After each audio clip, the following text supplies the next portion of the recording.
Mari kita bersatu dalam doa. Bapa di surga, terima kasih karena kasih dan anugerah-Mu yang besar hari ini, pagi ini kami boleh berada di tempat ini dan kami memuji, memuliakan nama Tuhan.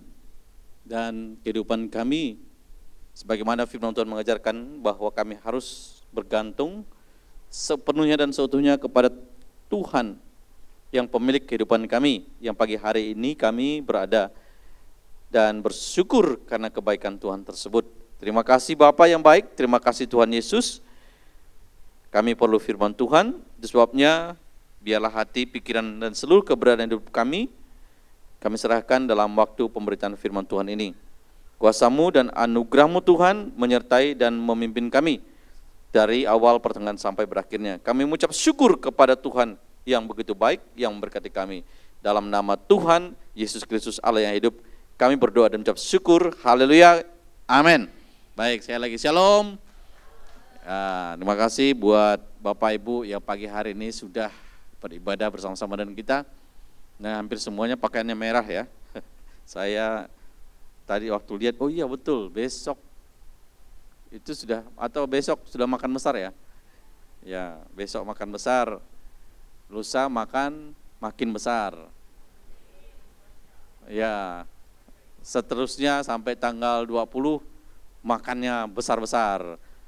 Nanti badannya bertambah besar. Mulai ada yang komplain kan. Tapi nggak apa-apa, sekarang banyak program kok untuk bisa segera menurunkan berat badan itu. Ya.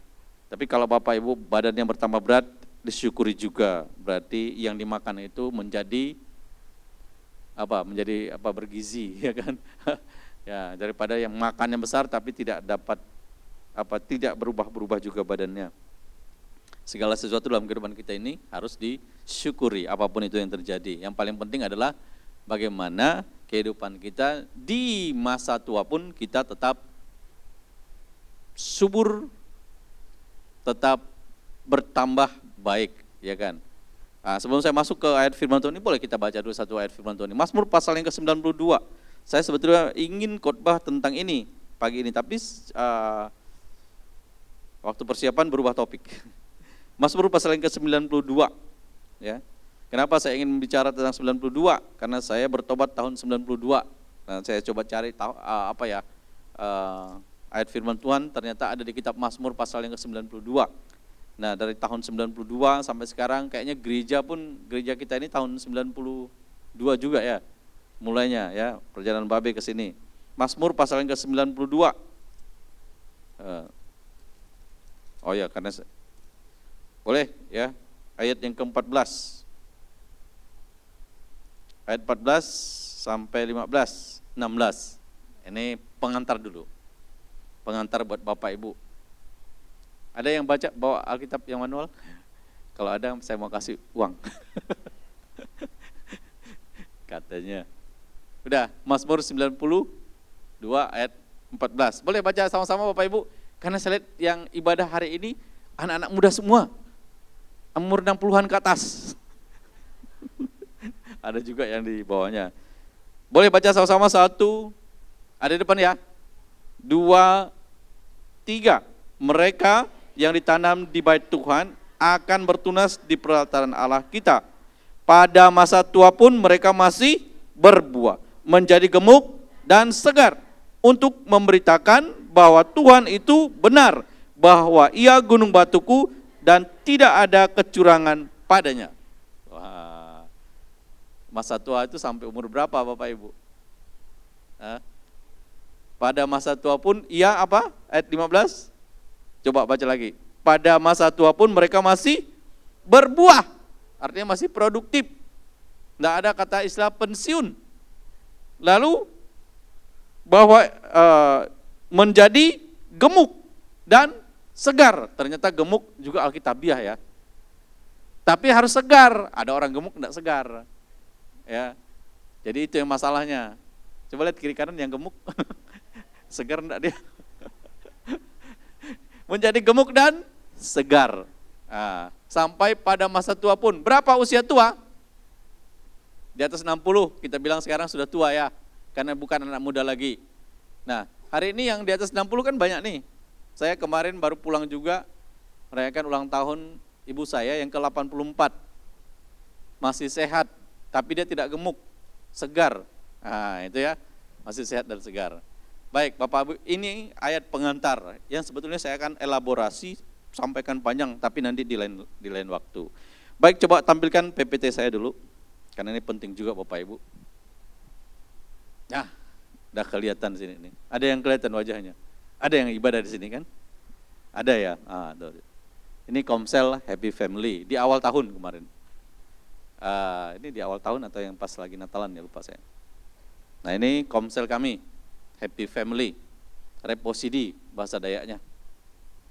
Kan keluarga senang, ya senang sekali. Lanjut. Satu foto lagi. Nah, ini juga tanggal minggu lalu ya. Kami Komsel. Nah, ini yang hadir. Ini Bapak Ibu. Lanjut. Enggak lama-lama aja. Nah, ini Komsel Happy Family goes to Dusun Benua, Ambawang. Nah, minggu lalu ini. Nah, ini kami kemarin 10 orang pergi pelayanan di satu desa, satu dusun. Tidak terlalu ketinggalan benar. Enggak terlalu desa itu ya. Tepi jalan raya. Dari sini kilometer ke 60 ya Pak Yosantun ya. 60 ya. Nah, lihat tuh, ada berapa kita Komsel hampir sama dengan jemaat yang hadir. Anggota Komsel kita. Nah, bayangkan Bapak Ibu ya, ibadah di sebuah kampung yang tidak banyak orangnya. Ya, nah ini hampir setelah ibadah kita foto. Ternyata baju saya, baju yang kemarin ya sama ya. Berarti tidak ganti. Ini minggu lalu kami ibadah di sana ya, minggu lalu. Oh, ternyata masih sama. Ya udah nggak apa-apa. Ya. Ini anak-anaknya, tambah anak sekolah minggu sama orang dewasa, mereka cuma berapa? Mungkin tidak nyampe, mungkin 5 kakak aja, 5 atau 6 kakak. Nah, Bapak Ibu yang terkasih dalam Tuhan, kita kan selalu beribadah, saya bilang sama teman-teman, ayo kita ini ibadahnya luar biasa, ya kan, full AC. Kami juga full AC juga tuh ibadahnya kan. Bayangkan bangunannya bisa aja nggak simetris, bangunan depan tuh, apa namanya, mimbar di depan tuh, bisa nggak simetris dibangun. Itulah kondisi gereja di kampung, ya. Saya bilang kok bisa ya bangun ini nih nggak rata. Depannya itu kita kan tahu bangunan itu bagus rata atau enggak dari keramiknya dulu. Kalau keramiknya kan ukurannya nggak pernah beda-beda tuh. Kalau dipasang simetris pasti dia akan simetris juga. Nah, sekali saya lihat kok bisa ya agak keramik yang di sebelah kanannya lebih banyak daripada keramik yang sebelah kirinya.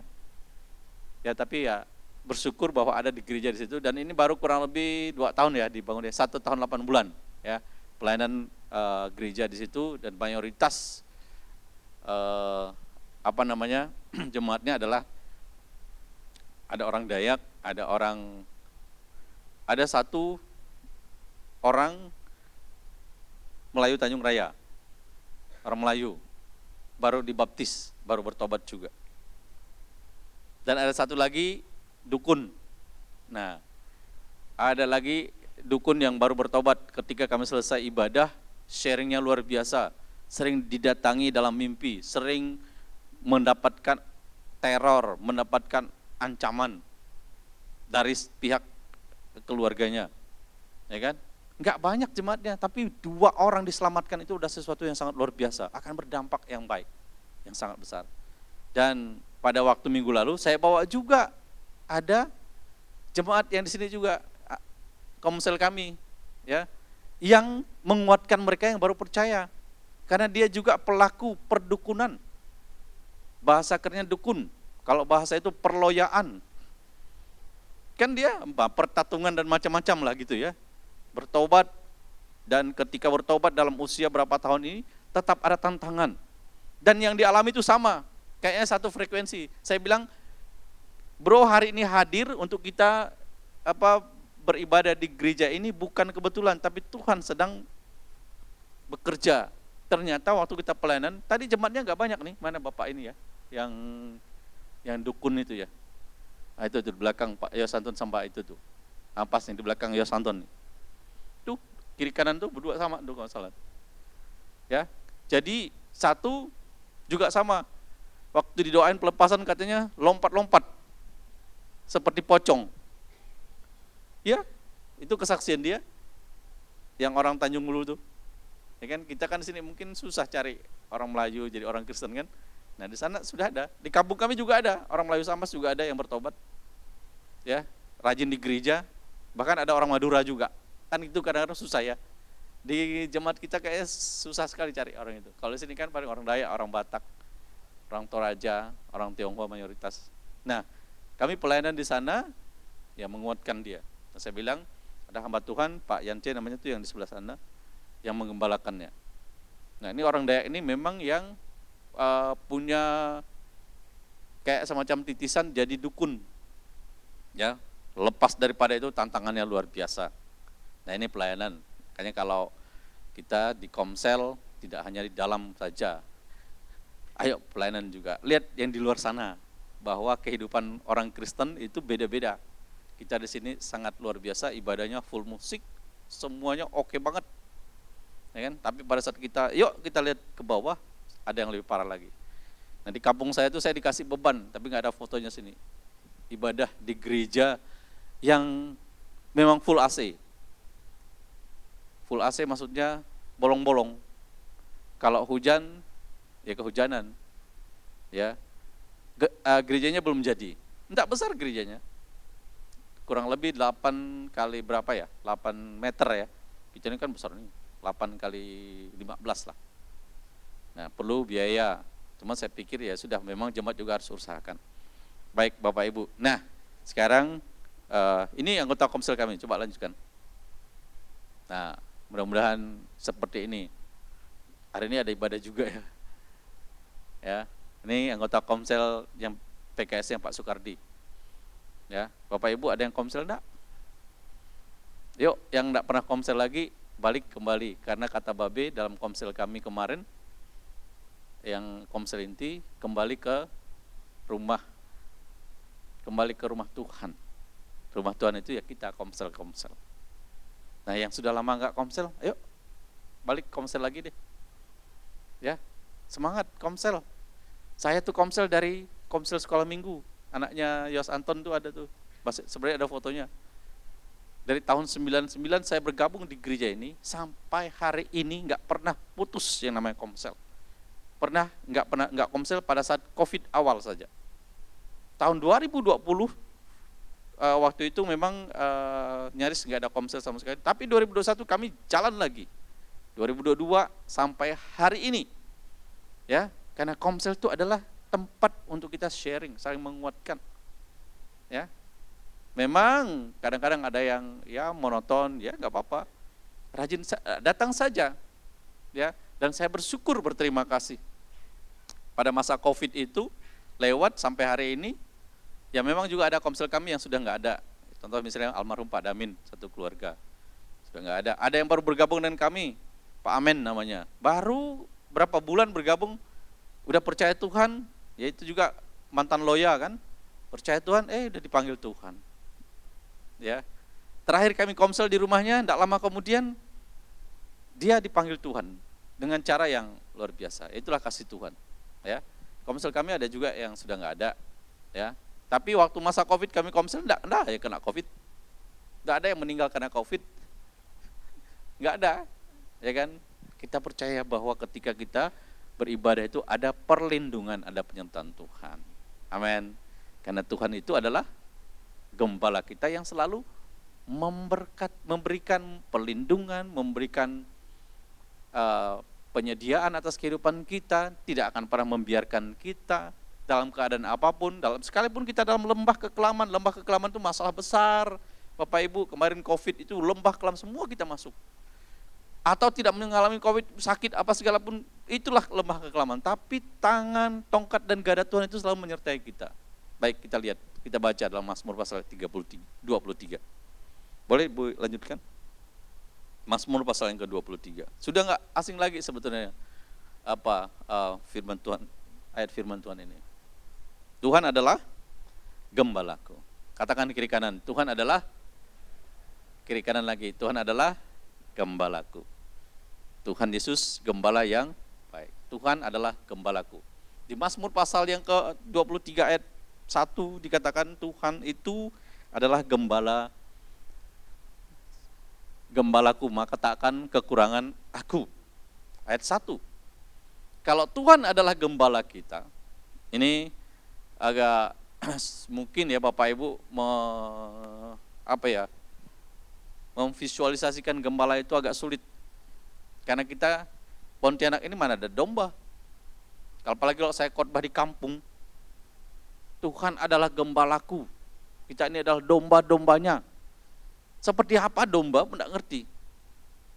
Kampung jangankan domba, kambing ya susah dicari. Ya kan? Jarang sekali orang kampung pelihara kambing. Sapi masih mending. Ya kan? Tapi tahu kambing iya. Tapi seperti apa karakternya benda itu? Karakternya binatang itu enggak tahu. Apalagi domba. Yang tahu kalau di kampung itu babi. Babi. Ya kan? Sama dengan di orang Papua sana. Taunya itu adalah babi. Lalu ketika dia bicara tentang babi, ternyata babi itu bermasalah di Alkitab ya. Tempat hinggapnya setan-setan. Ketika Tuhan Yesus bertolak ke Gerasa, ada seorang yang sudah puluhan tahun dikuasai kuasa gelap, kuasa si jahat. Kemudian Tuhan datang, orang itu berlutut, bukan diusir loh. Dia sendiri berlutut di hadapan Tuhan dan mohon ampun, jangan dilepaskan. Tapi Tuhan menghardik setan-setan itu, dan ada tawar menawar setan itu. Memang hebat juga setan. Dia nggak mau keluar. Ternyata di Gerasa itu ada peternakan babi terbesar di zaman itu. Ada 2.000-an ekor babi. Minta pula setan itu masuk ke babi itu. Ketika dia masuk di babi, dan babi-babi itu kesetanan, babinya kesetanan. Kalau orang kesetanan tidak tahu bahwa itu curang atau itu. Kalau orang kesetanan itu masuk ke kebinasaan. Maka babi itu saking kesetanannya, maka dia lompat ke jurang, matilah dia di situ. Baru kali ini ada sejarah binatang yang bunuh diri secara massal karena dirasuki setan. Itu kan bunuh diri kan? Masuk di situ, mati semua. Tapi adalah cerita lain tentang babi itu lagi Bapak Ibu kalau di Alkitab. Ya, di Alkitab tuh ada cerita yang dibuat Tuhan Yesus. Tahu nggak siapa itu? Si bungsu dan si sulung. Anak bungsu dan anak sulung. Tentang hak, harta. Sama juga kalau orang itu kalau orang itu sudah kemasukan harta, gila harta, gila uang, stres. Babinya perginya juga ke babi, makannya ke kandang babi dibilang. Tahu kan cerita anak yang bungsu itu? Kelaparan dia, kerjanya di mana? Disuruh jadi tukang beri makan babi. Saking dia kelaparan, ampas babi pun tidak ada yang kasih makan dia katanya. Itu diceritakan di Alkitab. Tentang perbabian. Hebat juga di Israel itu ada babi rupanya ya. Banyak juga disinggung tuh. Nah, tapi kita tahu bahwa itu tentang babi ya Bapak Ibu ya. Babi itu ternyata identiknya nggak terlalu bagus. Tetapi ini kalau sekarang secara sains, secara apapun, saya baru tahu juga ada satu benda yang dipakai dari kulit babi. Banyak nih ya, termasuk sepatu. Saya pernah dapat sepatu merek tertentu dikasihkan oleh orang, ternyata sepatu itu katanya terbuat dari salah satunya dari kulit babi. Mereknya lumayan bagus loh. Ya kan? Kasihkan ke anak saya, tapi kami pun enggak pakai juga. Karena ukurannya enggak pas. Ya, kalau yang ada hari ini saya tahu nih mereknya mana tuh yang ada ini. Ya, yang ada kandungan babinya. Lalu ada stick apalagi katanya yang ujungnya itu pakai anak babi, dan itu dipakai untuk olahraga, ada macam-macam. Ya. Kandungan babi, ya, lard bahasa Inggrisnya itu.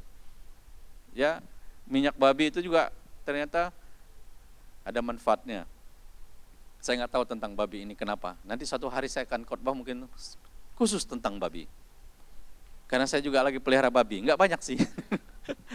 Ada babi kampung dulu, pernah pelihara babi bajong dulu, ada juga ini yang pelihara babi Kanada. Karena babi sekarang ada macam-macam, babi kampung, babi bajong, babi Kanada, babi mana-mana lagi dah.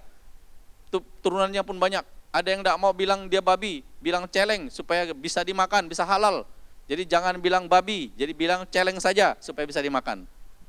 Padahal sama dia, ya kan? Kulitnya aja beda. Satu dibilang fried chicken, satu ayam goreng. Kalau ayam goreng harganya 10.000, fried chicken 35.000, ya kan? Lalu ada lagi yang mana goreng ubi. Tapi goreng ubi kalau disajikan di warung kopi paling 5.000, tapi fried cassava itu bisa menjadi 50.000. Makanya ada ibu-ibu lagi heboh di TikTok. Saya kan pesan fried cassava, kok yang dikasih saya ubi goreng?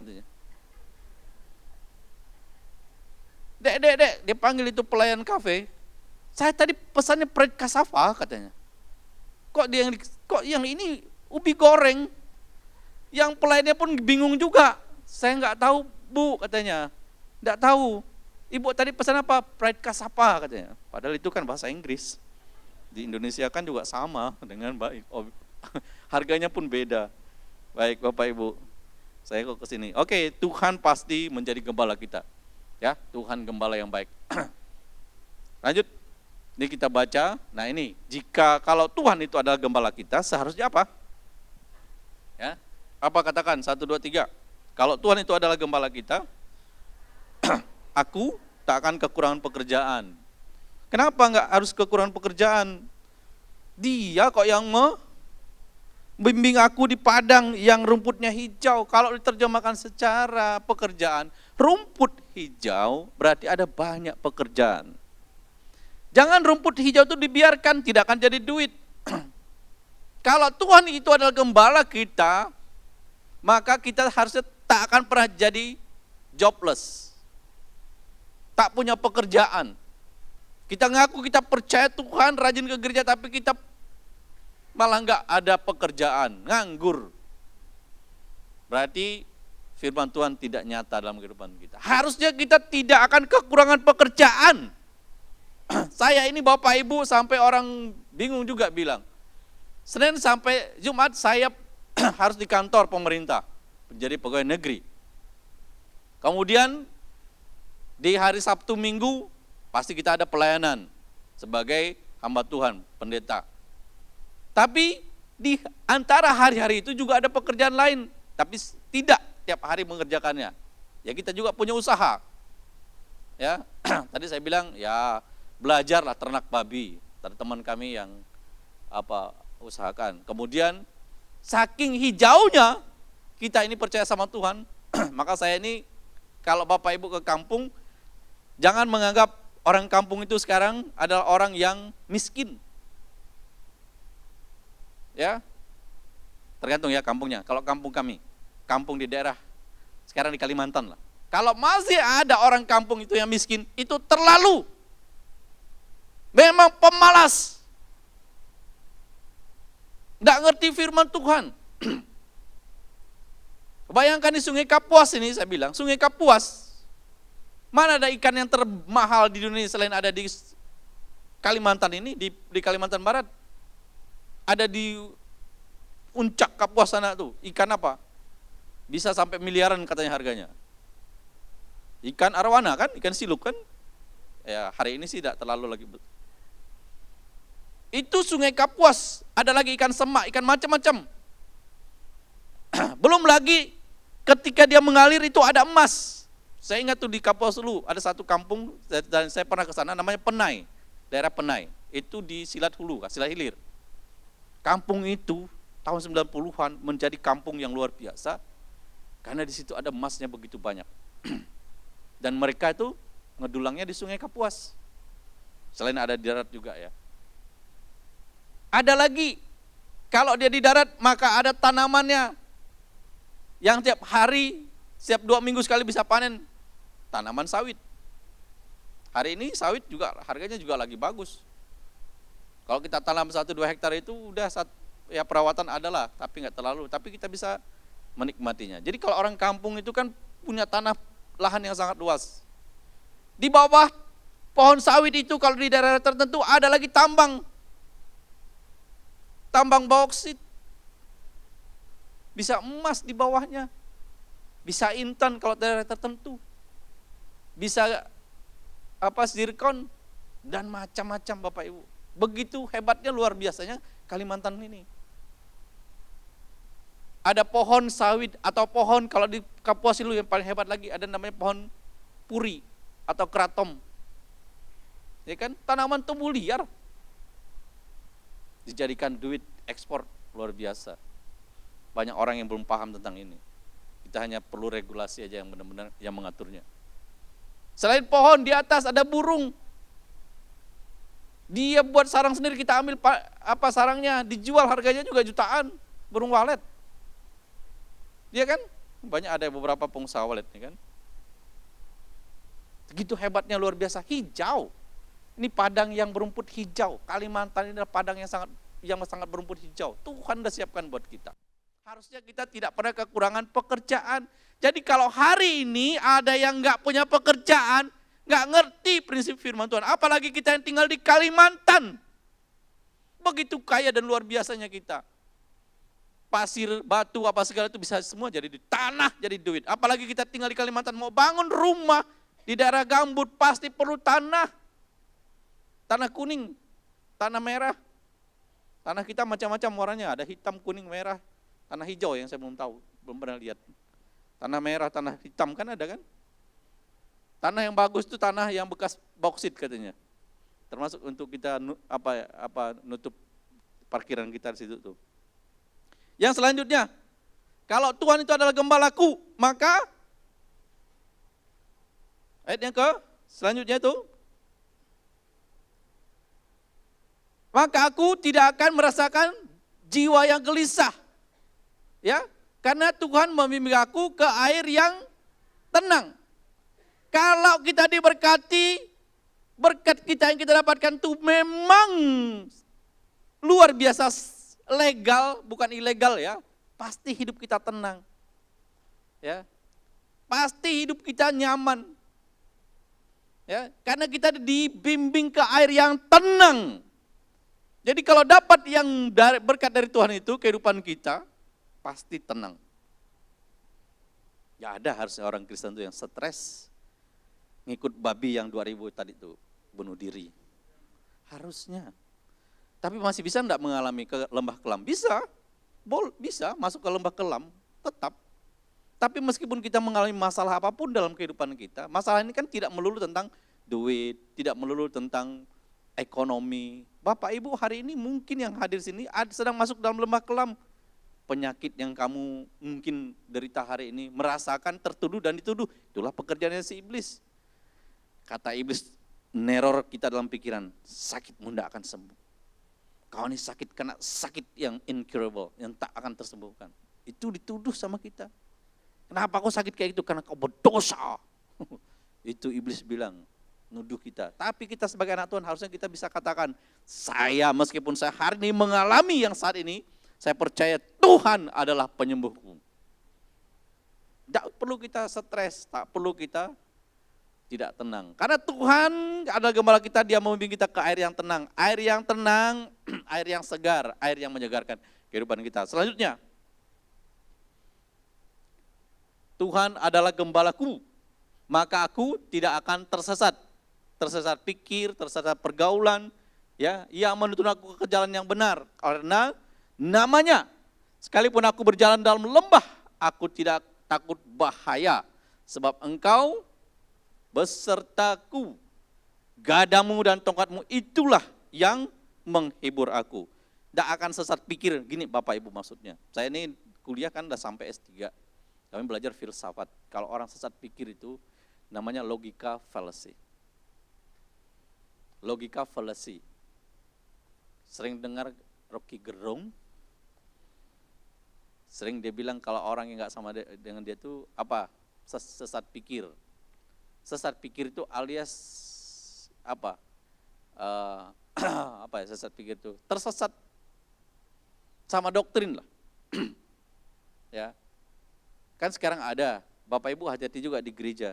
Pernah dengar enggak ada satu aliran dari Korea ya, yang menyebarkan bawa nama-nama Kristen, tapi menyembah kepada Allah Ibu. Kebayangkan loh, ada Allah Ibu. nggak tahu dapatnya dari mana dasar Alkitabnya. Ada Allah Ibu, karena kita sekarang ini kan selalu berdoa Bapa di surga kan. Nah, kalau Bapa, maka lawan Bapa apa? Mama di surga. Nah, ada ajaran-ajaran seperti itu. Itulah yang sesat pikir. Kemudian kita tidak akan tersesat dalam jalan. Ya, makanya kita ke gereja itu perlu ajaran yang benar.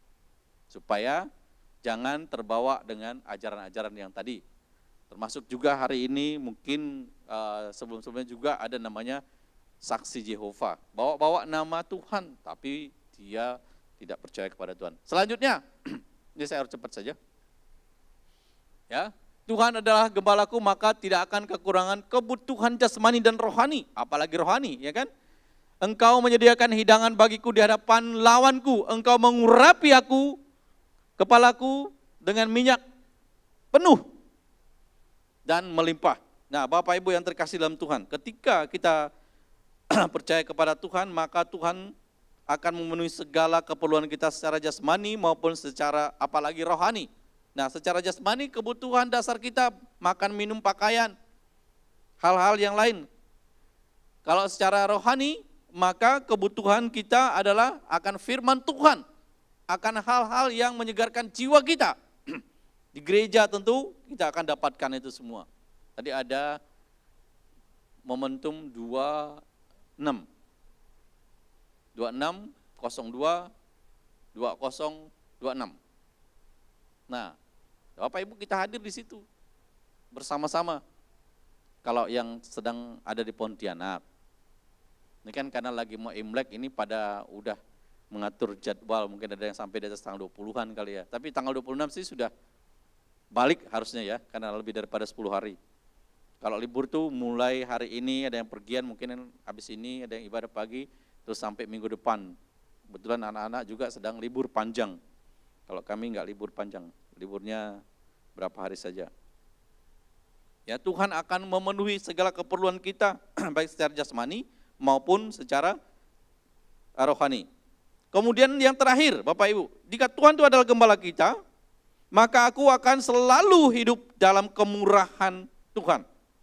Mazmur pasal yang ke-23 ayat yang ke-6, dikatakan bahwa kebajikan dan kemurahan belaka akan mengikuti aku seumur hidupku, dan aku akan diam di dalam rumah Tuhan sepanjang masa. Apa maksudnya kemurahan Tuhan mengikuti kita?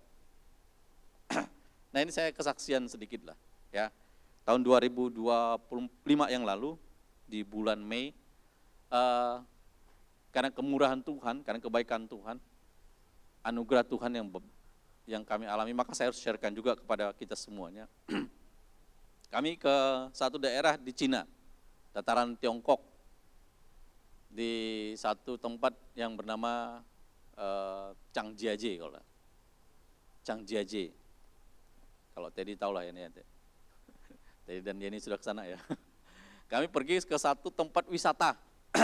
Tempat wisata yang lumayan sangat bagus sebetulnya karena pemandangan alamnya yang luar biasa. Cina, Tiongkok itu terkenal dengan yang namanya dataran berbukit-bukit.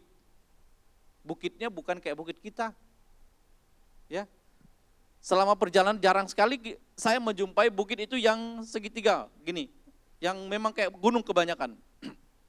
Ya. Kalau ke daerah yang kami lewati, saya nggak tahu tempat yang lain ya. Itu bukit bisa seperti apa ya? Sisik naga.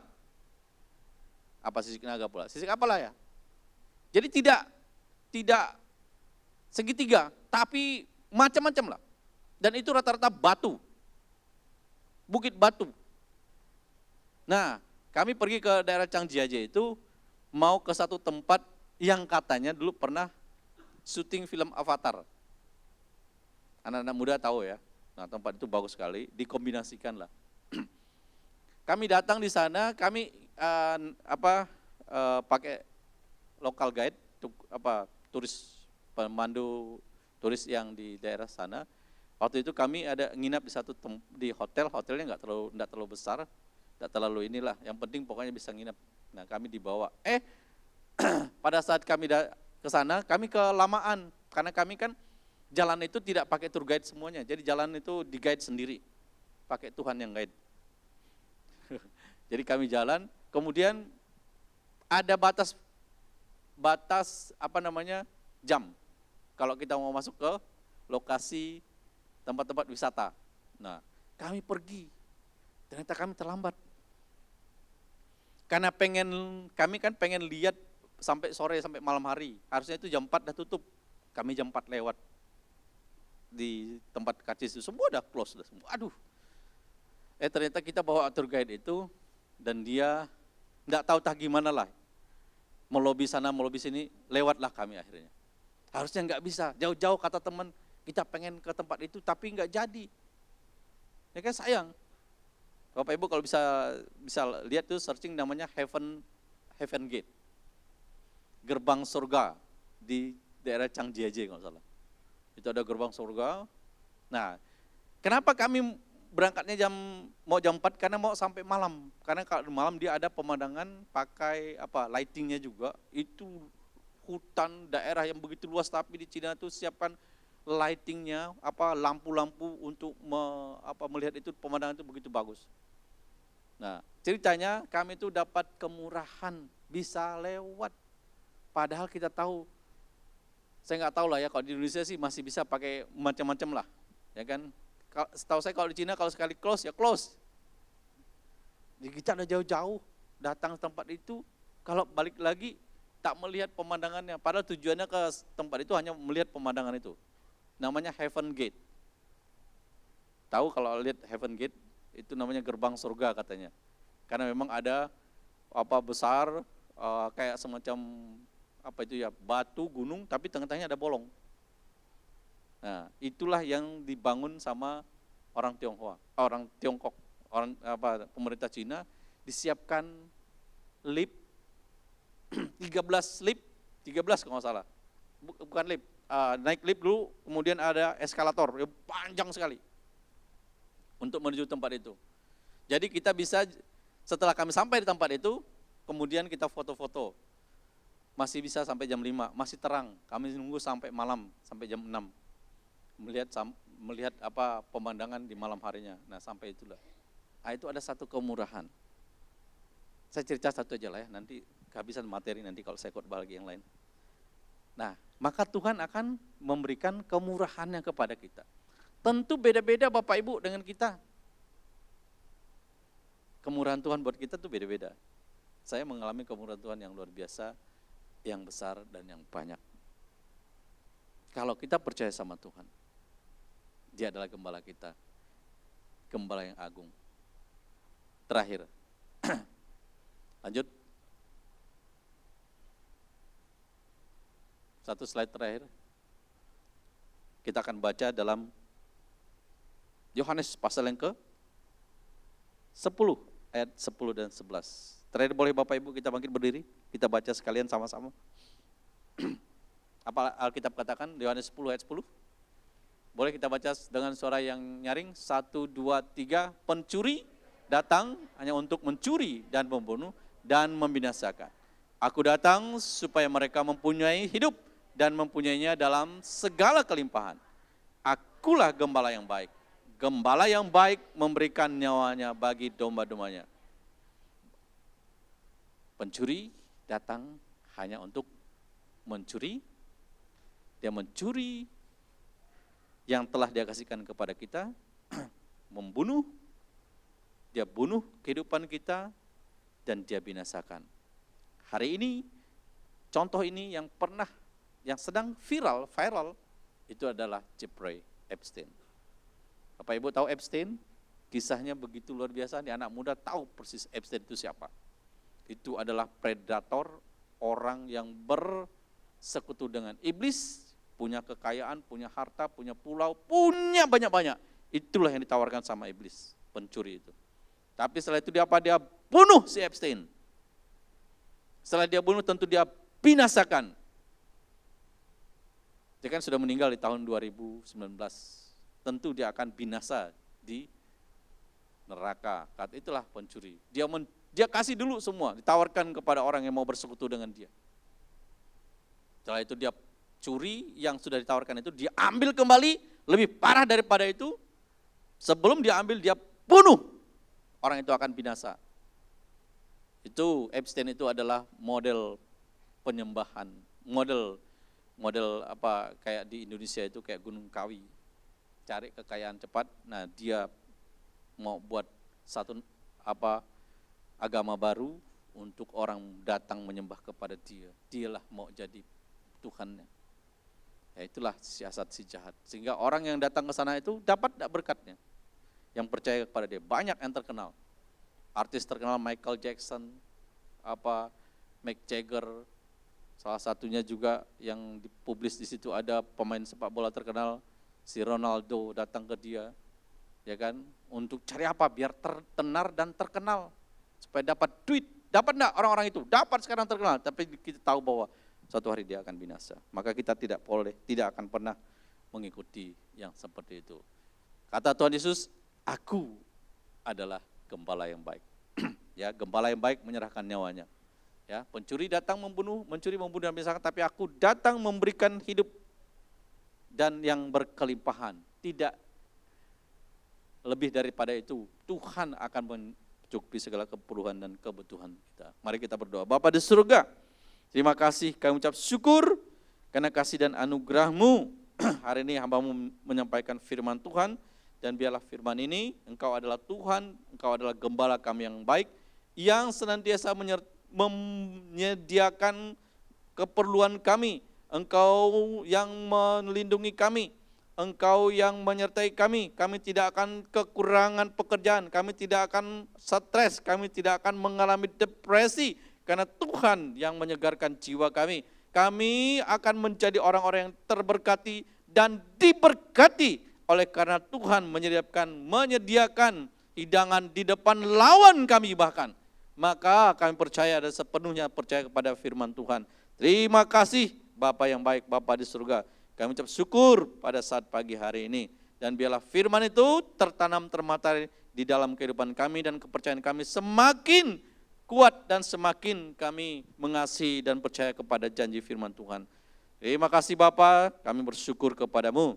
Dan saat pada pagi hari ini juga, Bapak Ibu, kita akan memberikan persembahan apapun itu, persembahan rasa syukur kita kepada Tuhan, persembahan kita yang baik kepada Bapa yang memberkati kita.